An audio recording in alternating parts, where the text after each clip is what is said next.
예전에 제가 처음에 개척을 이제 한다고 이제 말씀을 드리고 노회에 가서 이렇게 얘기를 하고 이렇게 하니까 어느 노 목사님께서 저한테 이제 권면해 주신 말이 있습니다. 그분이 이제 이렇게 얘기하시더라고요. 교회 부흥시키는 것 간단하다고 얘기를 하시더라고요. 그냥 한참 말씀하셨어요. 뭔가 한참 말씀하셨는데 그분의 결론은 이겁니다. 예수 믿으면 복 받는다고 강조하라. 예수 믿고 복 받으라고 하면 사람들이 많이 온다. 그러니까 그분 말씀 그거예요. 많이 오면 이제 그때부터 그분들이 교회의 기둥이 되고 성도들이 되는 것이다. 그러다 보면 교회가 부흥되는 것이다. 그러니까 예수 믿으면 복 받으라고 하라는 거예요. 근데 그렇게 그 노 목사님께서 말씀하신 이유가 있습니다. 그 목사님이 그렇게 조언해 주신 이유는 우리의 과거, 우리의 선조인 목사님들께서, 선배인 목사님들께서 그렇게 했기 때문입니다. 그래서 축복에 관한 유명한 책이 있어요. 삼박자 축복이라는 책입니다. 들어보신 분이 있을 거예요. 삼박자 축복. 삼박자 축복은 요한 3서에 나오는 말씀이에요. 요한 3서 2절 말씀인데 사랑하는 자여 내 영혼이 잘된 같이 내가 범사에 잘되고 강건하기를 내가 간구하노라. 1박자는 영혼이 잘되는 거예요. 1박자. 2박자는 범사에 잘되는 거고 3박자는 건강해지는 거예요. 그러니까 영혼의 축복을 받으면 범사의 축복을 받게 되는 것이고 그러다 보면 내 몸도 건강하다는 그러한 삼박자 축복. 그것 때문에 세계에서 가장 큰 교회가 됐잖아요. 세계에서. 이렇게 복을 강조해서 큰 교회가 되었기 때문에 많은 목사님들이 교회에서 복을 강조하게 되었습니다. 그래서 여러분 유명한 말씀도 있잖아요. 들어가도 복을 받고 나와도 복을 받는다. 이 말씀도 신명기에 나오는 말씀이에요. 신명기 28장 1절에 보면 이러한 말씀이 있습니다. 보면 내가 내 하나님 여호와의 말씀 삼가 듣고 내가 오늘 내게 명령하는 그 모든 명령을 지켜 행하면 내 하나님 여호와께서 너를 세계 모든 민족 위에 뛰어나게 하실 것이다. 그러니까 내가 그렇게 하면 네가 들어가도 복을 받고 나가도 복을 받을 것이니. 아주 복에 관한 말씀은 기가 막히게 찾아서 그냥 목사님들 다 사용했어. 저는 사용할 게 없어. 여러분 그래서 어떤 목사님들이 이거에 반발하는 목사님들이 있어요. 교회가 기복신앙하는 데냐. 응? 이게 복만 강조한다면 그게 하나님이 우리에게 세운 이 교회에서 할 일이냐. 그래서 되게 싫어하는 목사님들도 있습니다. 이렇게 기복신앙, 그러니까 축복받으라는 설교를 해도 부흥이 될까 말까인데 저는 매주 무슨 설교하고 있어요? 징계. 그것도 무슨 징계예요? 하나님의 징계를 설교하고 있단 말이죠. 그래서 원래 설교 제목이 뭐였는지 아세요? 우리 교회가 부흥되지 않는 이유였어요. 처음 그 설교 제목이었어. 근데 아무리 생각을 해봐도 그래서 바꾼 거예요. 징계 시험 축복으로. 그러면 복을 받지 말아야 되는가? 내가 그거를 이 송기성 목사는 복을 받지 말라는 것을 주장하는 것인가? 그런 의미가 아니에요. 여러분 복은 받아야 됩니다. 물질의 복도 받아야 되고 건강의 복도 받아야 되고 자녀가 잘 되는 복도 받아야 됩니다. 복의 근원은 하나님에게 있습니다. 복의 근원은 하나님이시죠. 그러니까 물질의 복을 주시는 이도 하나님이어야만 하고 건강의 복을 주시는 것도 하나님이어야만 하고 자녀가 잘 되는 축복을 받는 것도 하나님이 허락하셔야만 가능합니다. 다 사실이에요. 저는 그걸 절대로 부인하지 않습니다. 인정하고 여러분 그러한 축복을 받기를 원합니다. 그런데 왜 축복 설교를 그렇게 안 하는가? 부작용 때문에 부작용. 어떤 부작용. 그래서 저는 그 설교를 많이 하지 않아요. 여러분 어떤 부작용이냐면 복의 크기만큼 내가 믿음이 좋은 줄 알아요. 복과 믿음은 전혀 상관이 없어요. 전혀 상관이 없다 이렇게 얘기해요. 조금 상관이 없어요. 상관이 없어요. 여러분 좀 극단적으로 여러분에게 말씀드릴게요. 제가 예전에 있었던 일 약간 금액적으로 좀 각색을 할게요. 있었던 일이에요. 정말. 교회에서 어떤 권사님이 아들 취업을 위해서 기도해달라고 이제 저와 우리 지역에 있는 권사님들에게 또 집사님들에게 부탁을 했어요. 기도 부탁을. 그래서 열심히 기도들을 했어요. 그래서 정말 대기업에 취업이 됐습니다. 권사님이 너무 감사하잖아요. 우리 기도해 주신 분들. 그래서 그렇게 기도해 주신 그 지역의 식구들에게 식사를 대접을 한 적이 있어요. 그래서 이제 그 권사님이 감사하다고 하면서 우리 아들이 연봉 5천만 원 받는 대기업에 취업이 돼서 얼마나 감사한지 모른다고. 그때 왜 5천만 원? 나 잘 기억이 안 나요. 하여튼 요즘 비교하면 좀 적은 액수가 많은 액수였어요. 제가 기억하기에는 많은 하여튼 그렇게 받는 대기업에 취업이 됐다. 감사하다. 그래서 여러분에게 내가 식사를 사는 것이다 이렇게 얘기를 했어요. 그랬더니 옆에 있던 한 권사님이 이렇게 얘기를 합니다. 기도도 열심히 해줘서 연봉 10억 받게 합시다. 내가 극단적으로 여러분에게 표현하는 거예요. 비슷한 일을 제가 경험한 적이 있기 때문에. 그러니까 연봉의 금액만큼 마치 그것이 믿음에 또 기도를 가늠하는 믿음을 가늠하는 평가로 비춰질 수 있습니다. 그러니까 부자는 믿음이 좋은 사람이 부자가 된 것이고 믿음이 조금 작은 사람은 조금 부자가 되는 것이고 믿음이 없는 사람은 망한다고 생각하는 생각이 우리 마음속에 생깁니다. 이게 부작용이에요. 여러분 그런 교회에서 그렇게 배움을 받은 성도들이 좀 가격하게 표현하면 망한 사람이 나올 수 있겠습니까? 교회 열심히 사업 잘 되다가 갑자기 사업이라는 것은 하다가 좀 어려워질 수 있잖아요. 힘들어지고. 그럼 그런 사람이 교회에 나올 수 있겠어요? 정말 그러한 일이 있던 적이 있어요. 뭐냐면 교회 열심히 다니고 교회 홍보도 많이 하던 분이에요. 사업하던 분이니까.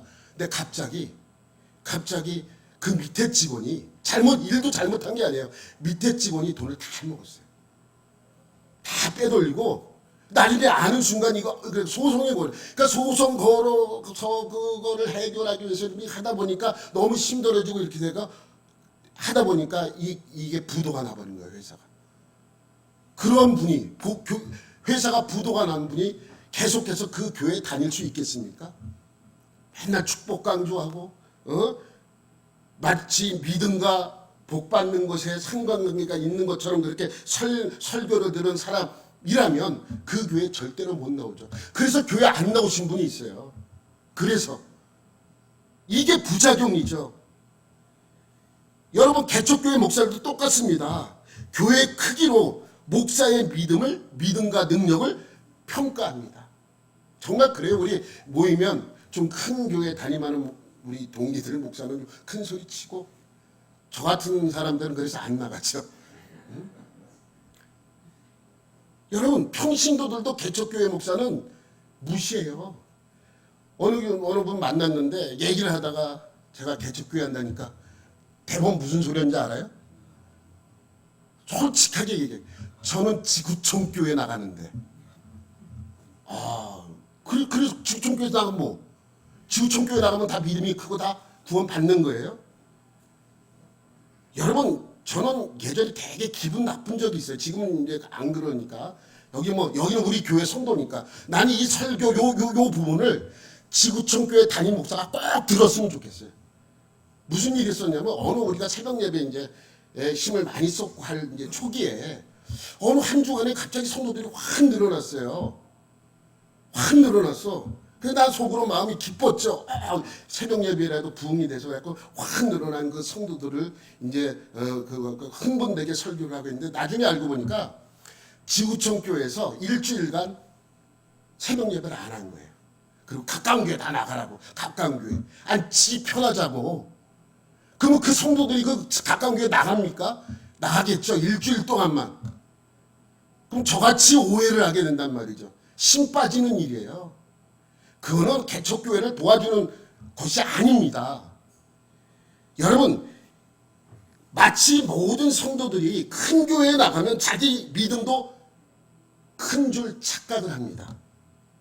이러한 것이 그 축복을 강조하는 교회의 부작용이에요. 근데 뭐 누구를 원망하겠습니까? 목사들이 그렇게 가르친 것을. 그러니까 그런 중에서도 여러분들은 이 조그만 교회에 나와서 예배드리는 여러분의 믿음은 하나님이 기쁘시게 받으실 것입니다. 그래서 저는 오늘 수지 갈보리 교회의 부흥을 위하여 축복 설교를 좀 하려고 합니다. 여러분 책도요. 여러분 기독교 서점 가서 책 보면 축복에 관한 책은 엄청 많아요. 근데 징계나 시험에 관한 책은 신앙서적은 별로 없어요. 근데 여러분도 생각해보세요. 이왕이면 축복 설교 듣는 게 낫지 징계나 시험 설교 듣는 게 낫겠습니까? 특히 오늘 본문 11절 말씀은 믿음이 있다고 고백하는 대다수의 믿음의 사람들에게 환영받지 못하는 구절이기도 합니다. 11절 말씀 한번 우리가 다 같이 읽게 시작. 무릇 징계가 당시에는 즐거워 보이지 않고 슬퍼 보이나 후에 그로 말미암아 연단받은 자들은 의와 평강의 열매를 맺느니라. 징계. 왜 즐겁지 않고 슬픈 일을 당해야 되냐는 말이죠. 그런데 이 말씀을 잘 봐야 합니다. 징계는 즐겁지도 않고 슬픈 일입니다. 여러분 징계라는 말의 뜻은 제가 여러분에게 말씀드렸듯이 매예요. 매. 잘못했을 때 맞는 매.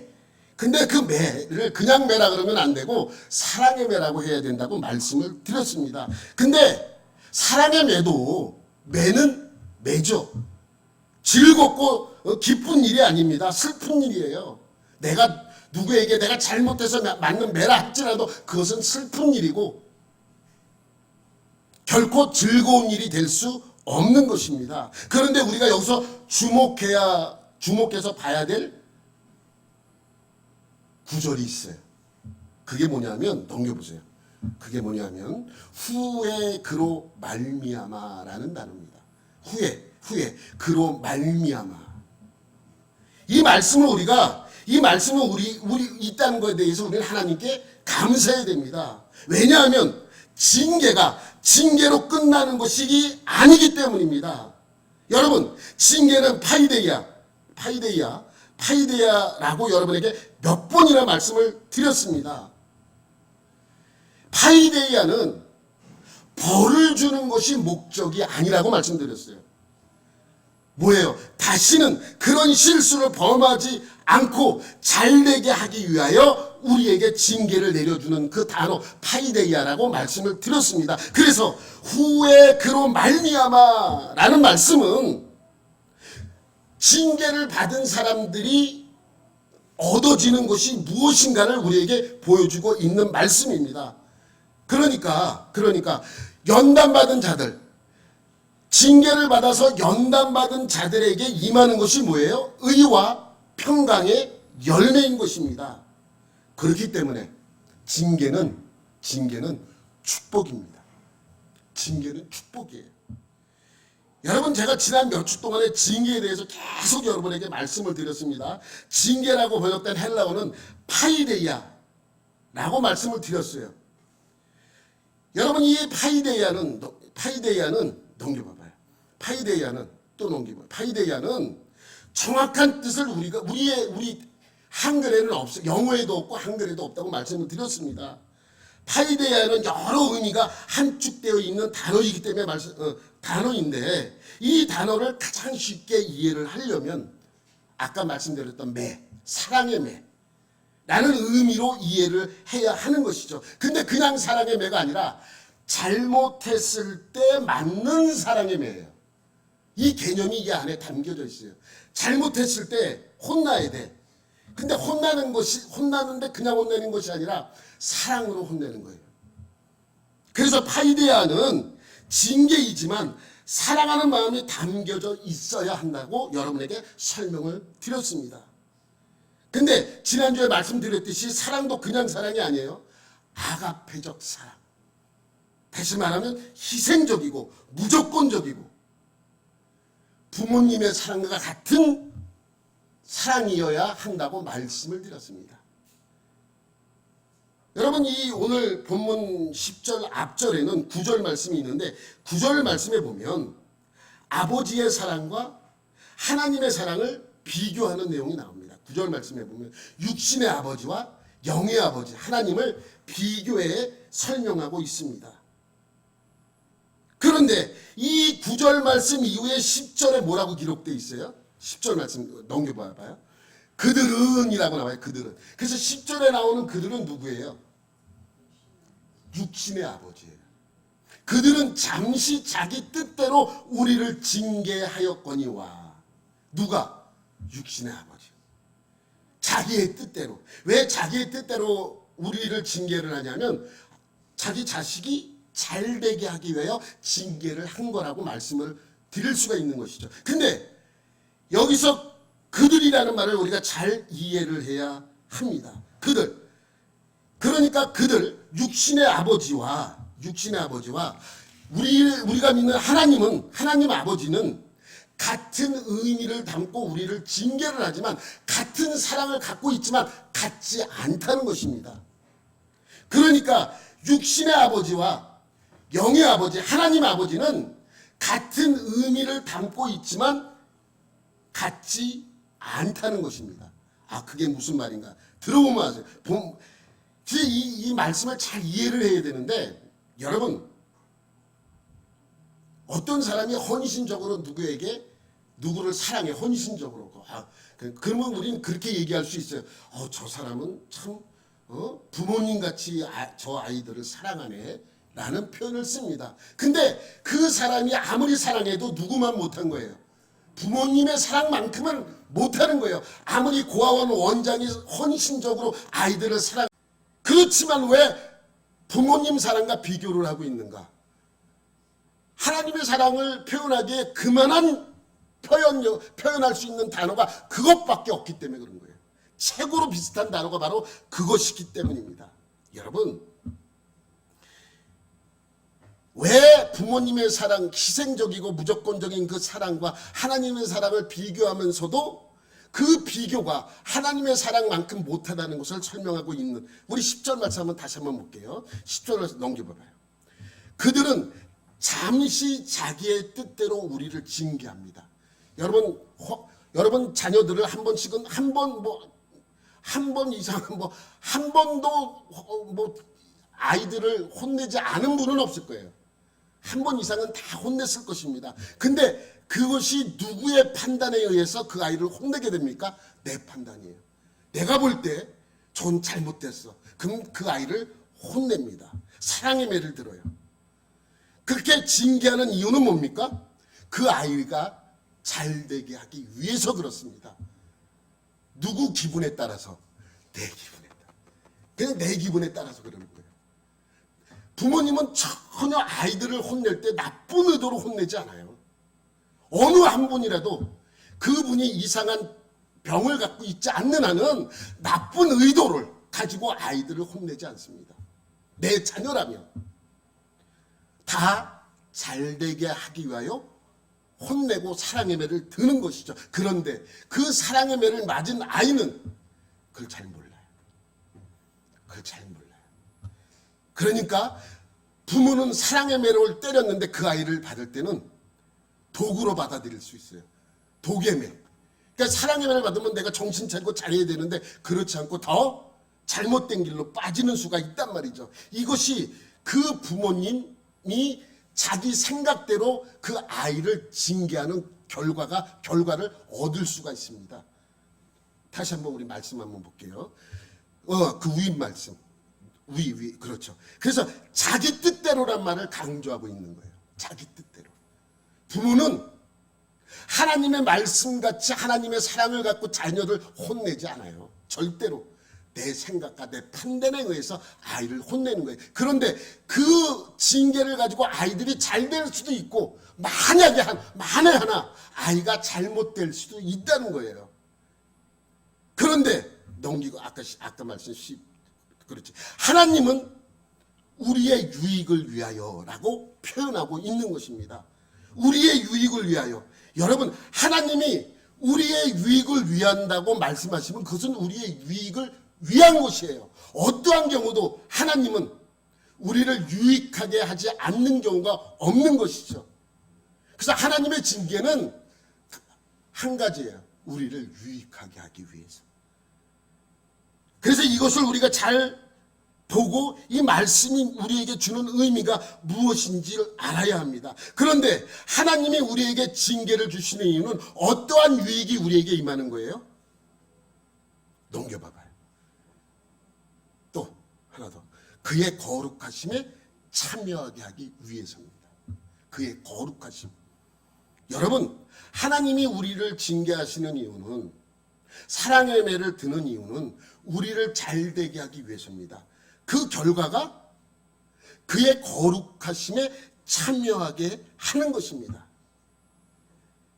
여러분, 이 말씀은 사실 좀 포괄적이에요. 근데 한 가지 확실한 것은 무엇이냐면, 하나님께서는 우리를 구원하기 위하여 우리를 징계하시는 거예요. 완벽한 구원을 이루게 하시기 위하여. 여러분, 거룩하다는 말의 뜻은 뭐냐면 구별되다는 말이에요. 구별. 세상과 구별되게 살아라.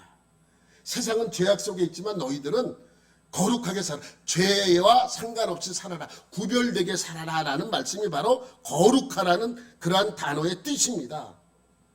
그러니까 이 말씀은 뭐냐면, 예수님께서 우리를 위하여 십자가에 못 박히고 우리의 죄를 위하여 우리의 죄를 담당하셨다는 그 말씀처럼 우리는 세상과 똑같이 살아가지 말고 예수님을 닮으라는 의미도 포함되어 있는 것입니다. 그러니까 이 말씀은 좀 포괄적인 개념이 포함되어 있습니다.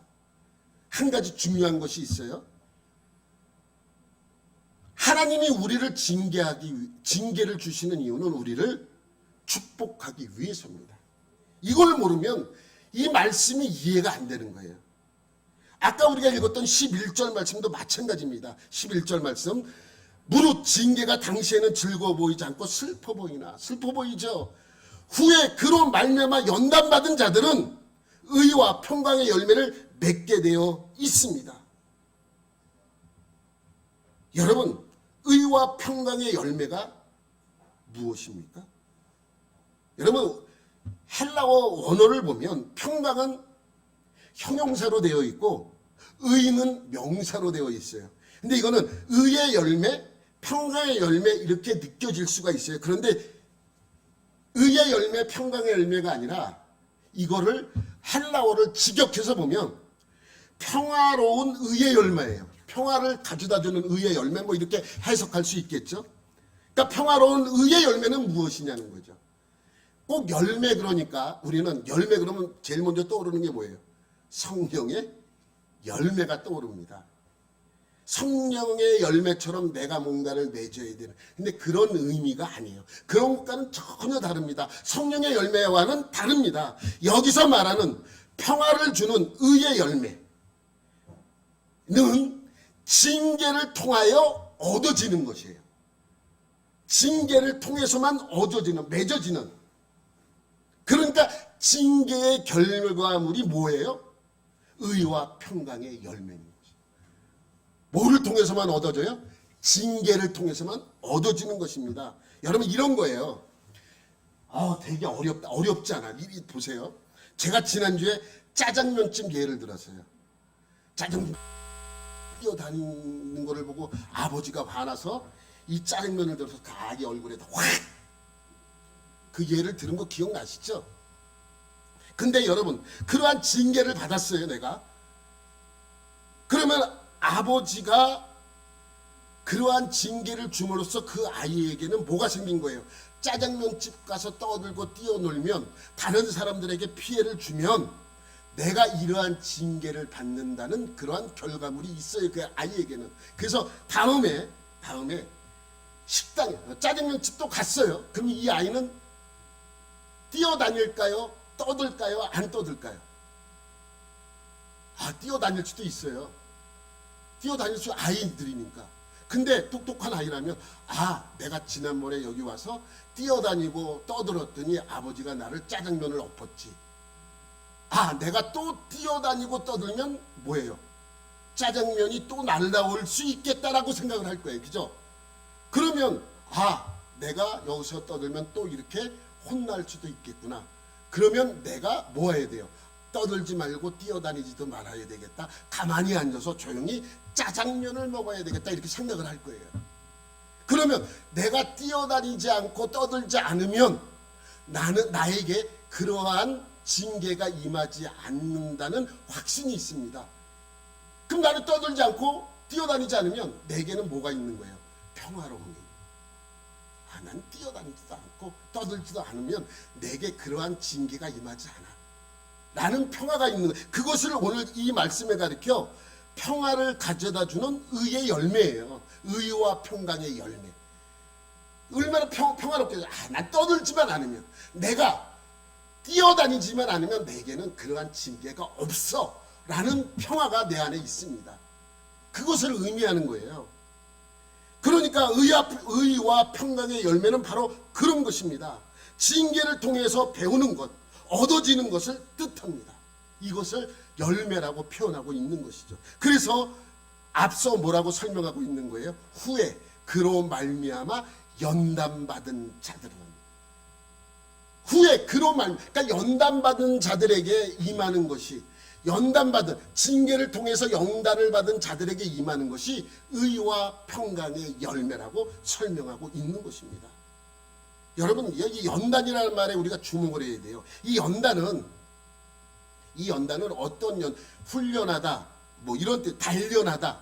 그래서 스포츠 경기하는 사람들이 그 경기에 나가기 위해서 훈련할 때 쓰는 용어잖아요. 연단이라는 단어가 바로 그러한 의미를 담고 있습니다. 연단, 훈련, 단련하는 것은 징계를 통해서만 얻어지는 것은 아니에요. 징계를만 통해서 얻어지는 것이 아니라 시험을 통해서도 얻어질 수 있습니다. 시험을 통해서도 연단하시고 징계를 통해서도 연단하세요. 우리를. 그렇다고 시험과 징계는, 시험과 징계는 같은 것이 아니에요. 전혀 다릅니다. 그렇지만 과정은 비슷해요. 과정. 여러분, 시험이 뭐예요? 말 그대로 고난을 통해 나를 평가하는 거예요. 어떠한 고난을 통해서 나를 평가하는 것이 시험이에요. 그냥 고난을 통해서 시험하는 것이죠. 징계는 뭡니까? 나의 잘못으로 인해 내려지는 고난을 의미합니다. 다르죠. 징계는 내 잘못으로 인해 내려진 고난을 의미하는 것이고, 시험은 고난을 통해서 나를 뭐 하는 거예요? 평가하는 거예요. 평가. 시험과 징계는 다르지만 내려지는 고난의 과정은 비슷합니다. 그래서 그 고난을 오늘 본문에서는 연단, 또 어떤 성경에서는 훈련, 단련이라고 표현하고 있는 것이죠.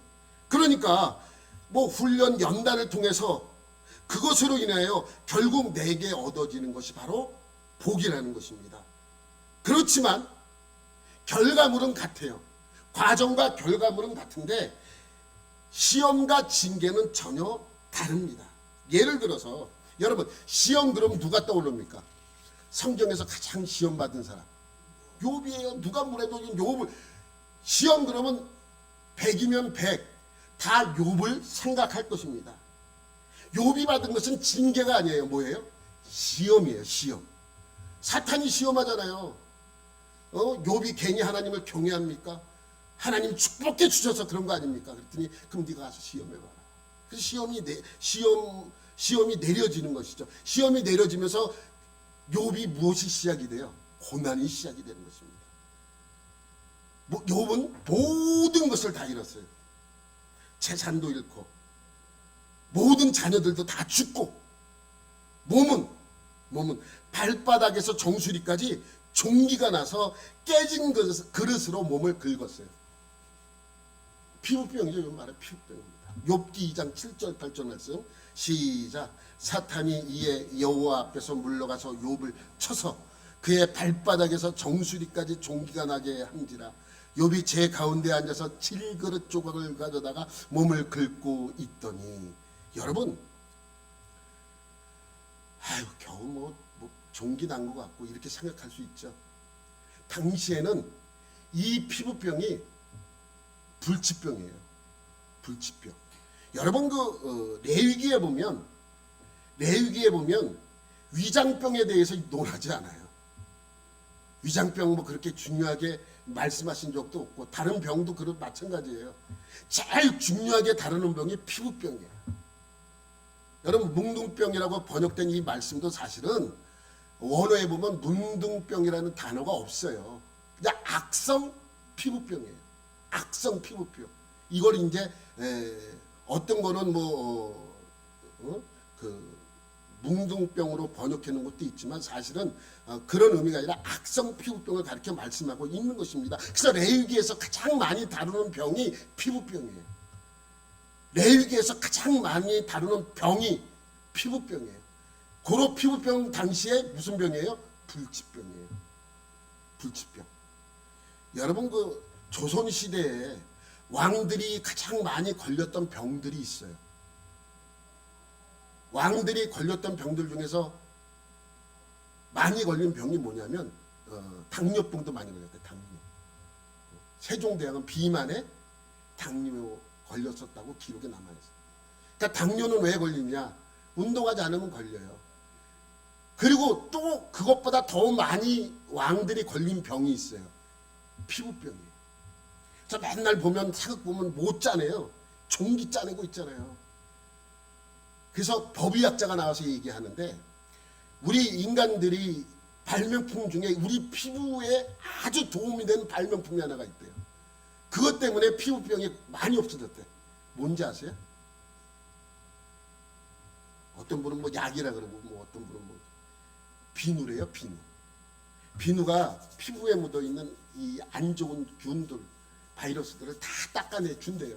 그래서 수술하기 들어가기 전에 비누 한참 닦는 이유도 그것이 많이 소독이 되기 때문에 그렇습니다. 그러니까 이 피부병은 이 구약시대에 과거에 가장 위험한 병 중에 하나가 바로 피부병이에요.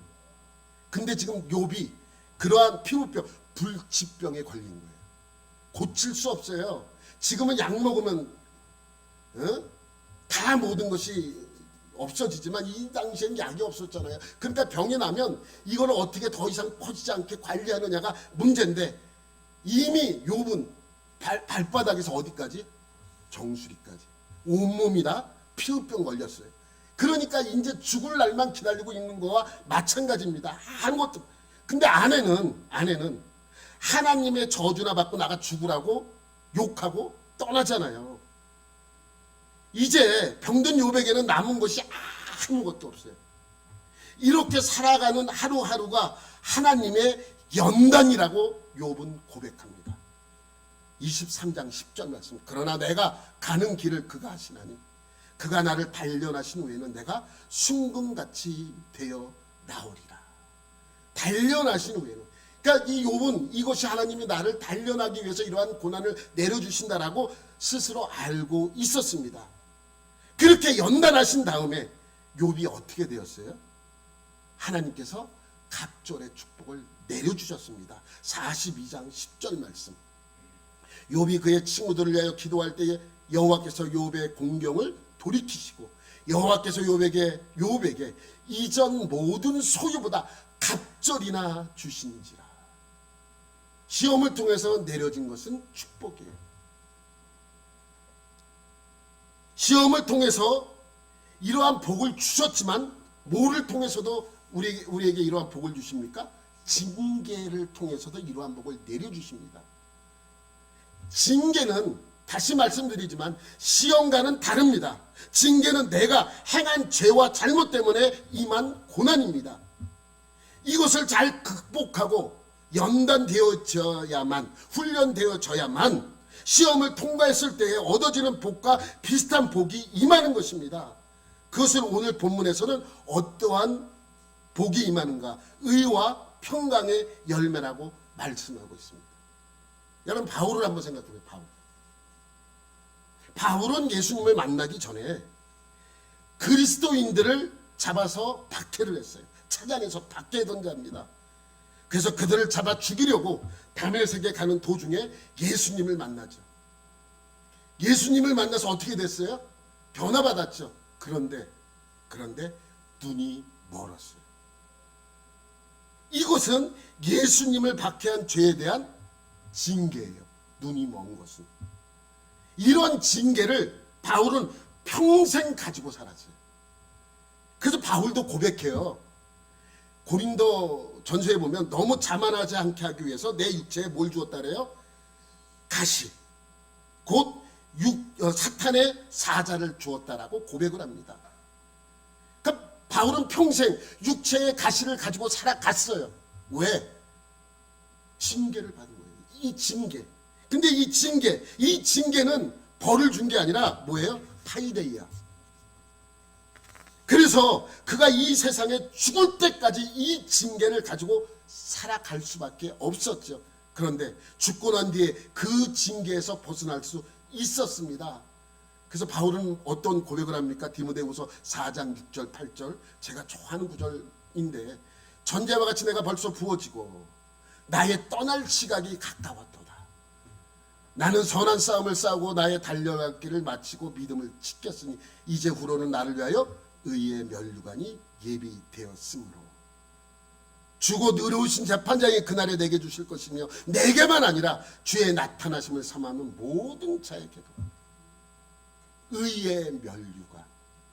여러분, 아까 징계를 극복한 후에 그 징계를 통해서 얻어지는 것이 뭐라 그랬어요? 의와 평강의 열매. 의와 평강의 열매. 평화로운 의의 열매. 평화로운. 여기서도 의의 면류관이라고 설명하고 있습니다. 그러니 바울이 징계 후 그에게 임한 하나님의 축복은 의의 면류관이라고 고백하고 있는 것이죠. 여러분, 베드로도 한번 생각해봐요. 베드로는 예수님을 3번 부인한 사람이에요. 3번이나 부인을 했는데 그로 인해 받은 징계는 무엇입니까? 성경에는 없어요. 없지만 저는 아마 그에게 임한 징계는 닭울음 소리 같아요. 닭울음 소리. 여러분, 마가복음서에 보면 잡히시기 전날에 예수님이 제자들에게 자신이 당할 고난과 죽음에 대하여 제자들에게 이야기합니다. 나는 고난받을 것이고 나는 죽을 것이다. 그랬더니 베드로가 뭐라 그래요? 무슨 소리입니까? 내가 지켜줄 것입니다. 그렇게 큰 소리 빵 치죠. 그랬더니 예수님께서 그의 눈을 똑바로 성경에는 똑바로 바라봤다는 말씀은 없습니다. 그러지 않았을까? 똑바로 보면서 이렇게 말씀하셨을 거예요. 네가 다 굴기 전에 3번 나를 부인하리라. 아마 베드로의 눈을 똑바로 보면서 그 말씀을 하셨을 것입니다. 그렇지만 베드로는 또 뭐라 그래요? 다른 사람은 몰라도 나는 절대로 그런 일이 없을 것입니다 라고 다짐을 합니다. 그리고 예수님이 잡혀갑니다. 베드로는 끝까지 예수님을 쫓아가요. 다른 제자들은 다 도망쳤지만 예수님을 끝까지 쫓아간 제자도 역시 베드로입니다. 베드로는 예수님이 학대받는 모습을 눈으로 다 지켜봤습니다. 멀리서 지켜보며 마음을 졸이고 있었어요. 그때 한 소자가 베드로를 향해 말합니다. 너도 갈릴리 사람이 아니냐? 저 사람과 한패가 아니냐? 베드로가 뭐라 그럽니까? 아니라 난 저 사람 모른다. 그리고 부인합니다. 두 번째 저 사람과 한패가 아니냐고 또 묻습니다. 또 부인하며 옆으로 자리를 옮깁니다. 그때 거기 있던 한 소자가 또 말합니다. 나는 당신이 저와 저 사람과 함께 있는 것을 내가 내 눈으로 봤다. 그런 당신도 저 사람과 함께일 것이다 라고 했더니 그때 어떻게 합니까? 예수님을 저주하여 부인했다. 저주. 예수님을 저주하며 부인하고 나와 상관이 없다라고 말합니다. 그러면서 예수님을 바라봐요.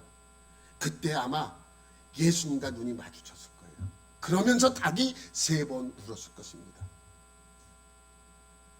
그러니까 그 닭의 울음소리는 평생 닭이 울 때마다 주님의 얼굴이 떠올랐을 거예요. 얼마나 괴로웠겠습니까?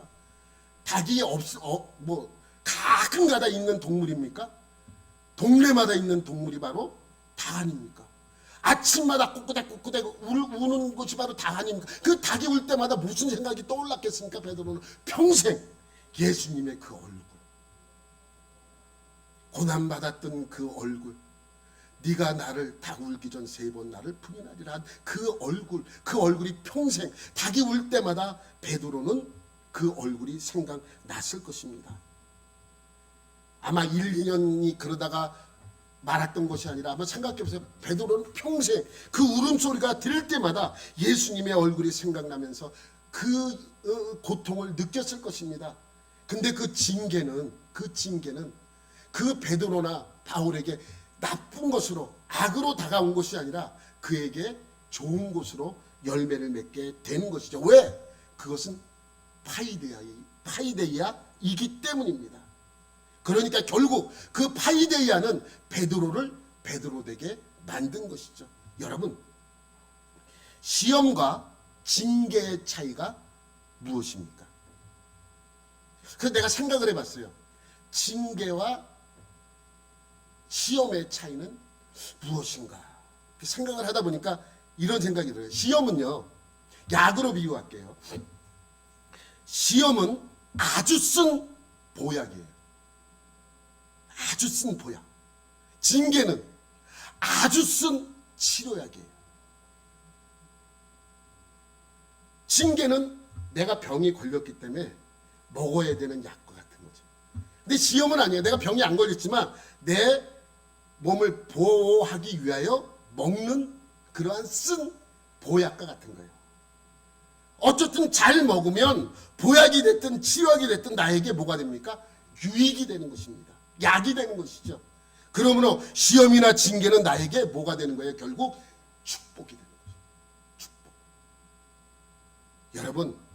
여러분에게 하나님이 어떠한 징계를 내리실지 저는 몰라요. 어떠한 시험을 내리실지는 저는 모릅니다. 그러나 그러한 시험과 징계가 있다면 믿음으로 잘 극복하고 연단받아 하나님의 축복을 받는 여러분들이 되시기를 예수님의 이름으로 축원합니다. 하나님 아버지 감사합니다. 오늘 하루의 삶 속에서 주님만을 온전히 바라보게 해주시고 만에 우리가 받아야 될 징계나 시험이 있다면 우리가 그것을 이길 수 있는 은혜도 허락하여 주옵소서. 그래서 그것이 우리에게 축복이 되는 은혜를 허락하여 주옵소서.